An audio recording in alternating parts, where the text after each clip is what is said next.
존경했던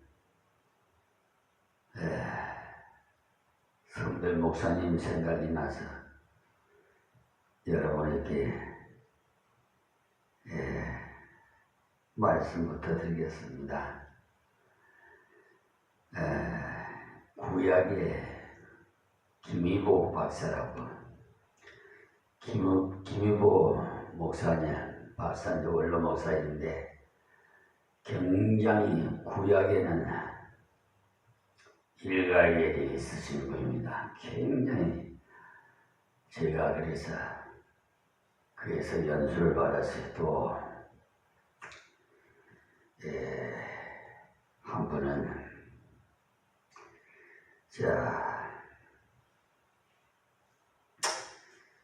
갑자기 생각이 안 나네.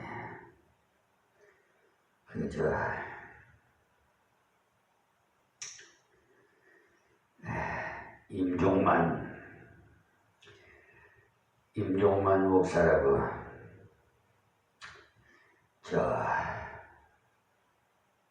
고신철인데요. 부산 고려신학대학원이 부산생입니다. 1927년 1월 27일생인데요. 고신 의대 교목으로도 계셨고 물금교회 담임 목사로 계시다가 은퇴하셨는데 98년도 12월에요. 그리고 대한예수교 장로의 고신 47회 총회장까지 역임하시고 미국 베다니 신학대학과 명예 목회학 박사와 또 총신대학원 교수로 계시고 그에 계셨고요. 그의 저서는 조직신학, 강해설교, 성경론과 신론과 인간론, 기독론, 구원론, 교회론, 내세론 이런 등등 성경이 강해지고는 구약인물 두 권과 갈라디아서, 베드로 전후서, 로마서, 상중하로 이렇게 나오고 수필집에는 곱게 늙어야지 지구의 종말이 와도 돈과 술과 담배 그러면서 한평생 할아버지 학생 단디 헤레이 이게 완전히 부산 사투리 아닙니까? 그래 갑자기 아침에 새벽에 이제 천국에 가 계실 임종만 목사님과 김희보 목사님 생각나서 말씀드렸습니다. 오늘도 변함없이 하나님의 사랑에 은혜의 말씀을 먹는 시간이 되어서 이 비천한 미말의 종이 하나님 말씀을 대언해 드리겠습니다. 어제도 말씀드렸습니다만 저는 한 손에 성경, 한 손에 법전, 그래서 빛과 소금의 역할을 감당하는 그러니까 법률가 목사입니다. 그래서 나의 변호사는 예수님이세요. 그래서 그때 수천 수만 가지 되는 법률과 또 판례와 특례법이랄까 하여튼 민형사 행정 여러가지 등등 하나님께서 저에게 우리 변호사 선생님이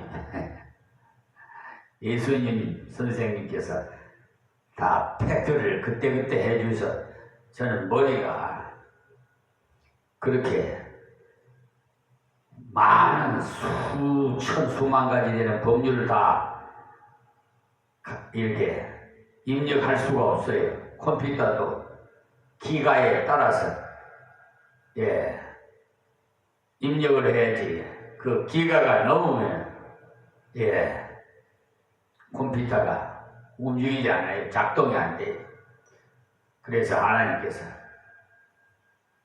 그때 팩토를 해 주십니다. 그래서 5천만 원 승소 판결을 내려주셨는데 아마 오늘이나 판결문이 올 것 같습니다. 자, 그러니까 여러분도 억울하게 어려움 당하신 분 있으면 저한테 연락을 주시면 제가 하나님으로부터 거저받았으니 거저 해드리니까 어떤 부담감을 느끼지 마시고 그냥 편안한 마음에서 저에게 상담하시면 제 알고 있는 데까지는 힘써서 여러분을 도와주시겠습니다. 자, 말씀 증가합니다. 마태복음 26장 55절입니다. 그때 예수께서 무리에게 말씀하시되 너희가 강도를 잡는 것 같이 검과 몽치를 가지고 나를 잡으려 나왔느냐? 내가 날마다 성전에 앉아 가르쳤으되 너희가 나를 잡지 아니하였도다. 55절 말씀입니다. 이 말씀은 주님은 강도같이 잡으려 올 필요가 없다는 것을 말합니다. 날마다 성전에서 가르칠 때 잡으면 될 것인데 왜 이렇게 흉악범을 잡듯이 무기를 가지고 왔느냐는 것입니다. 너무나 이치에 맞지 않은 방법이라는 말이죠. 그러나 그것도 결국은 하나님의 섭리였다는 사실을 아시기 바랍니다. 자, 그 다음 26절입니다. 그러나 이렇게 된 것은 다 선지자들의 그를 이루려 함이니라 하시더라. 이에 제자들이 다 예수를 버리고 도망하니라. 참, 왜 예수님 따를 때는 언제고 예수님을 떠나 도망갈 때는 언제 또 이렇게 사람은 변해요. 조석으로 변한다고 그러잖아요. 그러니까 괜찮는 주님의 사랑, 예수님을 꼭 붙드세요. 예수님 뒤만 따라가면 돼요. 앞서서 가려고 생각지는 말고 오직 예수, 할렐루야. 이 세상에 태어나서 누구를 만나느냐가 가장 귀중해요. 예수님 만나야 여러분 이 생에서 성행합니다. 그리고 예수님 따르면 때를 따라 배필도 다 정해놔 주셨어요. 그러니까 아무 걱정 없어. 제일 행복한 사람으로서 이 세상을 살 수 있어. 여러분들의 눈으로 신앙생활 하지 말라는 말씀을 드려요. 눈으로 봐가지고 배필도 연애해가지고 여자가 예쁘게 생겼으면 그냥 미혹당해가지고 얼굴이 고와도 마음이 고와야 여자지. 노래도 있잖아요. 심신이 고와야 돼. 선해야 돼. 예수 잘 믿는 신부를 맞이해야 돼. 신랑도 맞아야 되고. 알겠죠? 여러분 육적인 생각으로 연애해가지고 결혼하면 물론 잘 사는 경우도 있습니다만 대부분 다 거의가 얼마 안 가서 이혼하고 가정이 파산되는 걸 봐왔으니까 심지어 그만 말씀드리겠습니다. 은혜스럽지 않은 그 말씀은 너희들이 나를 잡으려서 거들라 성경에서 가르칠 때 잡지 위에 여기 와서 이러느냐 또 금과 몽치를 왜 필요하냐 나를 잡아라. 그러나 너희가 나를 이렇게 잡는 것은 하나님 말씀의 성취를 위해서다라고 그들에게 최후로 경고하신 겁니다. 저도 예수님께서 가르치시는 대로 저 대법원이고 어느 법원이든 간에 경고를 제가 처음에는 검면을 하고 두 번째는 경고장을 보내요. 그래도 말 안 들으면 이 땅에 법으로 형사, 민사 이렇게 소송을 해버려요. 그냥 고발해버리고 법관 징계위원회에 청구서를 제출해서 대부분에 하여튼 그분은 법관 생활 영화롭게 하지 못하고 참 불미스럽게 척결이 될 겁니다. 다. 특별히 하나님의 집인 저 양동면 임마누엘 교회 부지가 언양김씨 문중땅이에요. 그런데 서울에서 서울중앙지방법원 거기다가 소장을 내가지고 토지 인도했는데 토지 인도면 토지 인도지 무슨 소장에다가 막 1,000만원은 뭐고 500만원 뭐고 참 법률가라서 저 도대체 이해가 안 가. 그리고 토지가 인천 강화군에 있어요. 피고들도 다 강화군에 살아요. 그러면 관할 법원이 인천 강화군 법원이에요. 근데 이송을 하라고 했는데 이송 안 해. 결국은 그네들 다 법관 징계위원회 보내고 그들 상대로 손해배상 청구하고 또 일부는 저 국가수사본부에다가 고발장을 제출했어요. 지난번에는 공수처에다 고발했더니 뭐 각하 처분해가지고 다시 재심 처분해가지고 지금 현재 대법원에 계류 중에 있는데 상습 사기 대법관들이 있단 말이에요. 한 번만 하면 사기 대법관이지만 2번 이상 하면 상습 사기 대법관이에요. 저 동영상에 불의한 대법관 구명 그걸 한번 클릭해 더보기를 한번 보세요. 누구누구가 되어 있는가 거기 다 나와 있어요.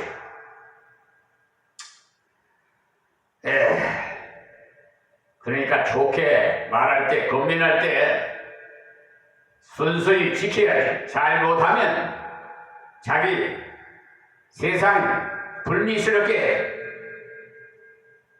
종말이 온다는 걸 알아야 돼요. 결과는. 그러니까 그들이 그 뒤에라도 그때 예수가 말하더니 그것이 바로 성경이 이루어진 것이었구나 라고 깨달아졌다면 회개할 수 있는 가장 좋은 기회가 되는 것인데 나중에 보면 허다한 제사장의 무리들도 회개를 했어요. 사도행전 6장 7절에 보십시오. 그들도 구약의 말씀이 이러이러하게 이루어졌구나 그렇구나 라고 깨달았기 때문에 또 베드로나 요한도 예수님이 죽었다가 살아나는 것은 구약 어련히에 예언된 말씀이었는데 이것이 이루어졌다라고 하여서 증거했어요. 사도행전 2장 25절에서 36절 말씀 보세요. 그 말씀을 들은 사람 중에 그렇구나 라고 깨달았고 심령이 깨어질 사람이 깨어진 것입니다. 오늘 배운 그러니까 지금까지 말씀 들은 중에 기억해야 할 그 진리를 좀 정리해서 말씀드리고 싶습니다. 첫 번째는 그러니까 마태복음 26장 31절에서 56절을 전부 거기에 대한 말씀에 그 진리를 정리해 말씀드리는 겁니다. 그리스도의 속죄 사역의 중심인 고난의 길에는 아무도 도울 수 없는 단독 사역이었어요. 제자들이 그리스도를 버리는 것을 그리스도가 개의치 않은 것도 그것이 하나님의 구원의 섭리임을 아셨기 때문입니다. 그러므로 구원의 은총을 받아들임도 언제나 개인적인 관계임을 잊어서는 안 되겠습니다. 두 번째는 겟세마네의 승리는 십자가에서 승리의 전조입니다. 그러므로 준비에 실패하면 역사에도 실패를 가져와요. 그만큼 우리 자신이 부족하기 때문에 우리는 인간의 육체를 가졌기 때문입니다. 세 번째는 언약을 합리화시키지 마시고 약할수록 더욱 하나님께 의존해서 준비함으로써 승리할 때 영광을 하나님께 더 크게 돌려드릴 수가 있습니다. 그리고 네 번째입니다. 사단의 역사는 간사한 유혹과 속임수 그리고 위협적인 그런 방법으로 도전해 와요. 그러므로 우리들도 같은 방법으로 대처한다면 실패할 수밖에 없어요. 간사에는 진리로 또 위협에는 믿음으로 심령에서 우러나오는 순종을 통해서만이 승리할 수가 있어요. 제자들이 왜 준비 안 했습니까? 베드로의 말에서 그것을 알 수가 있지요. 베드로는요 스스로 주님을 따른다고 장담했지 않습니까? 그는 스스로 주님을 따르는 일을 할 수 있는 줄로 여겼어요. 그러나 주님의 뜻대로 순종해 보려고 이래 봐야만 자신의 부족을 깨달아서 기도하게 됩니다. 교회 왔다 갔다 하는 것은 자기의 힘으로 할 수 있는 것처럼 여기지니까 기도 안 하는 겁니다. 그러나 주님의 말씀을 순종하고자 걸어가 볼 때는 자기의 무능을 철저히 깨닫게 되고 기도하게 되는 것입니다.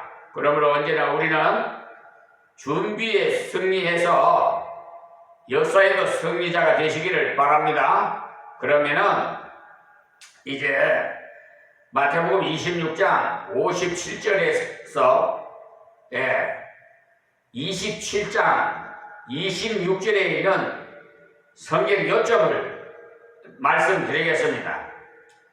그리스도의 고난은 스스로 자처한 고난이요 하나님께 순종한 그런 겸손의 길입니다. 세상도 제자도 다 주를 버렸습니다만 주는 죽으시기까지 제자를 불쌍히 여기고 사랑하셨어요.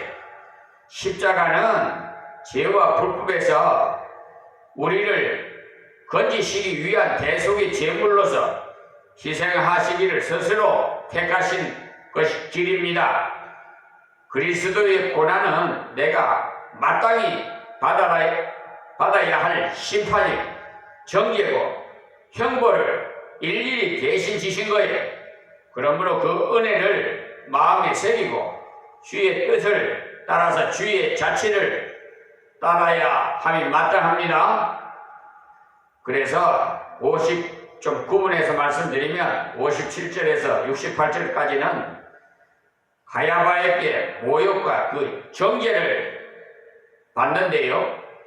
그 57절에서 58절 말씀에 약한 자들이 단결로 주의 제자의 미온적인 태도와 대조를 이루는데 이것은 주의 고난을 아무도 도와주지 않고 홀로 순수히 받으심으로써 온전히 단독으로 대속을 이루셨음을 보여주십니다. 그리고 59절에서 60절까지는요. 진리의 주님을 거짓 증인들이 아무리 공격해도 거짓으로 감당할 수 없어요. 거짓을 이기는 길은 진리에 굳게 서는 길 위에는 없습니다. 지금 입만 벌리면 거짓말하는 저 나쁜 사람들, 예수 믿는 사람이나 예수 안 믿는 이방인이나 입만 벌리면 거짓말하는 사람 저는 알고 있어요. 사기꾼들. 그리고 61절에서 62절에 주께서 교훈하신 도리를 인간의 생각으로 해석해서 도전하였을 씀을 주는 대답지 않으셨고 곧 자기를 위한 변명을 그는 하지 않으셨어요. 63절에서 68절의 말씀은 진리에 대해서 묻는 것은 그는 분명히 증거하시고 오히려 그들이 알지 못하는 것까지도 교훈하심으로써 회개할 기회를 주셨으나 강팍한 자들은 오히려 주를 정죄하는 기회로 삼았어요.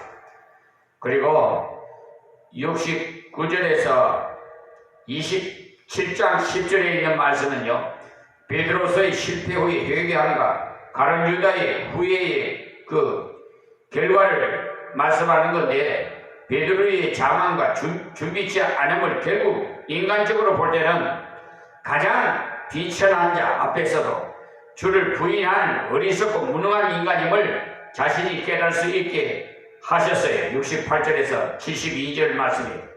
그리고 73절에서 74절 말씀은 주를 의지해서 그 깃발을 분명히 하지 않으면 죄를 회개하지 않고 점점 더욱 심각한 범죄에 빠지게 됩니다.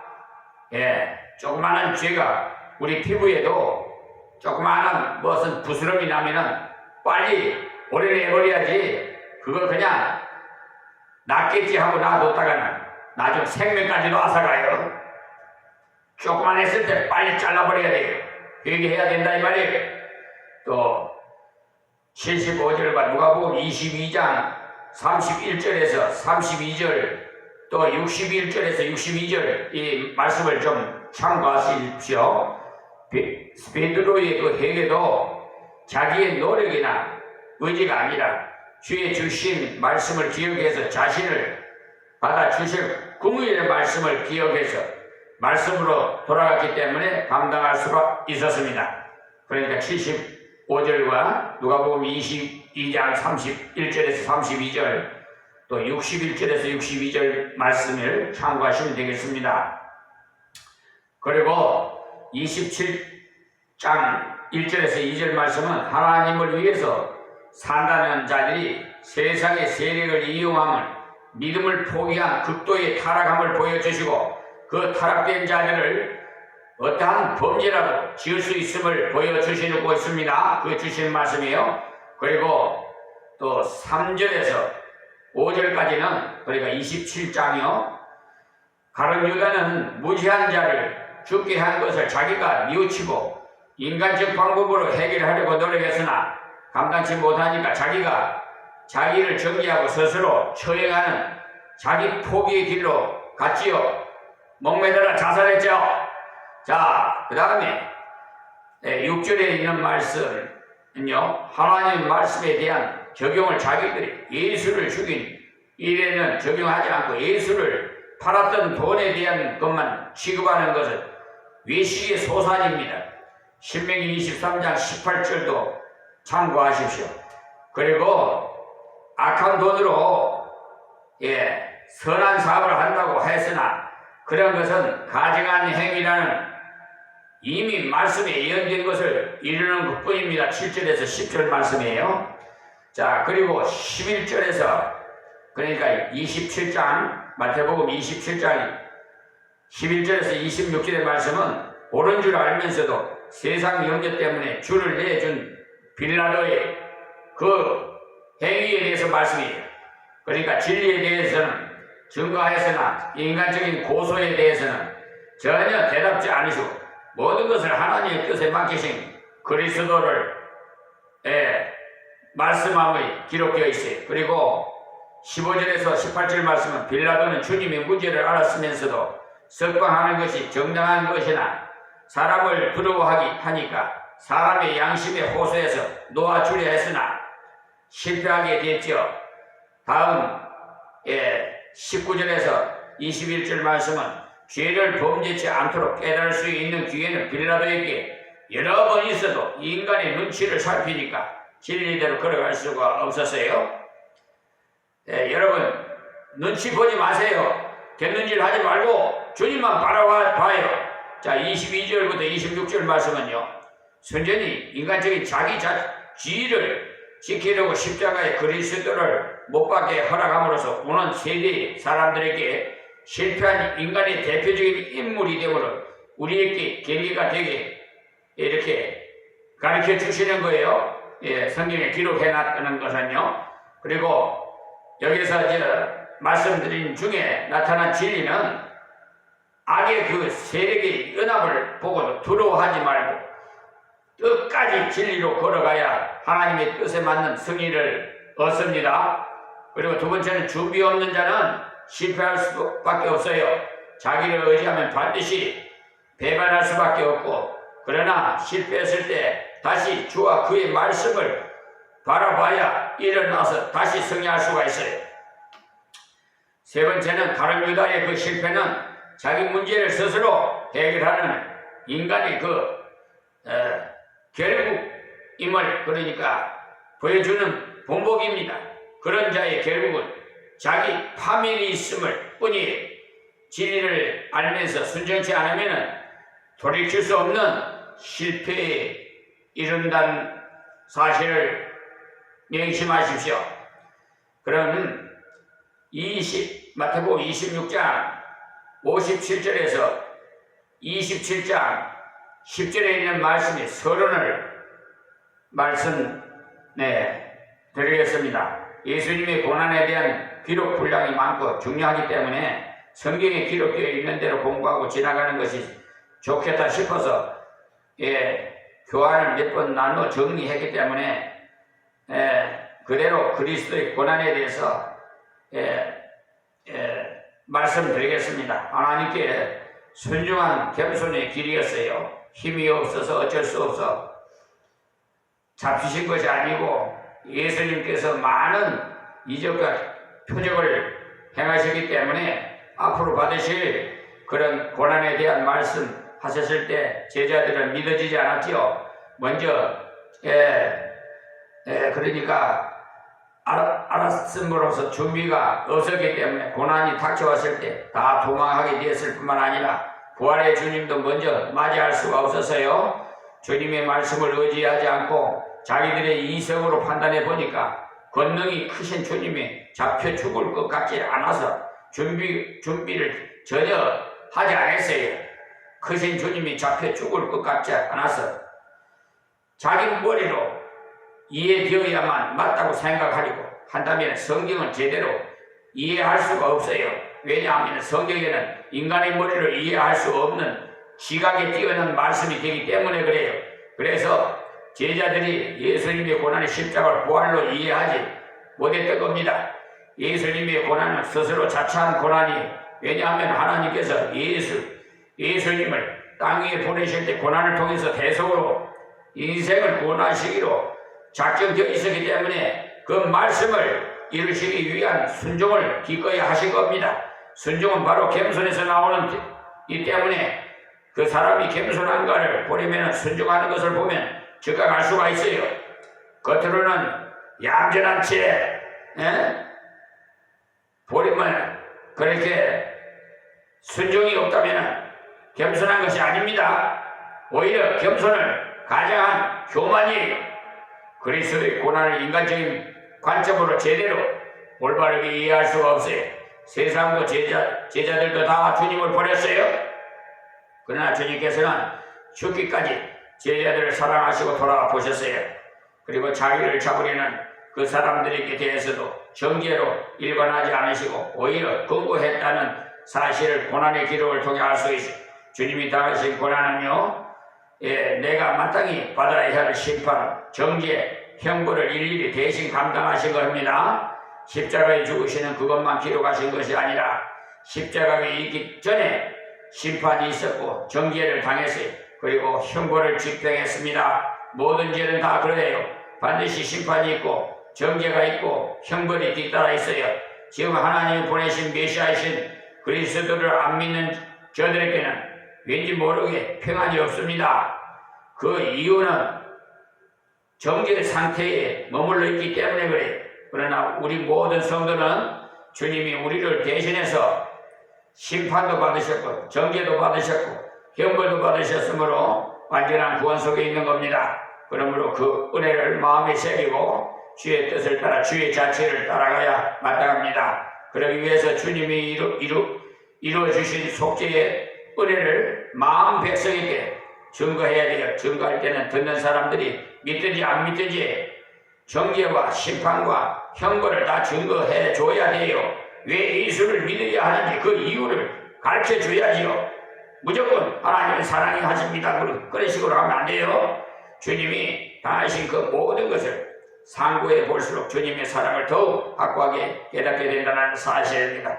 오늘은 여기서 말씀을 맺겠습니다. 하나님 고맙고 감사합니다. 말씀을 전해사오니 아버지 하나님 귀 있는 자는 다 듣게 하여 주시옵시고 다 회개하고 남은 세계를 올바른 신앙생활 할 수 있도록 도와주시옵시고 이방인들도 구원하셔서 주님 나라 이루시고 영광 받으시옵소서. 북한에 있는 우리 동포들 불쌍히 여기시고 특별히 김정은이 하나님 구원시켜서 북한에 있는 우리 동포들 다 예수 믿게 해주셔서 하나님 은혜 가운데 평화 통일이 이루어지게 하여 주옵소서. 예수님의 이름으로 기도합니다. 아멘.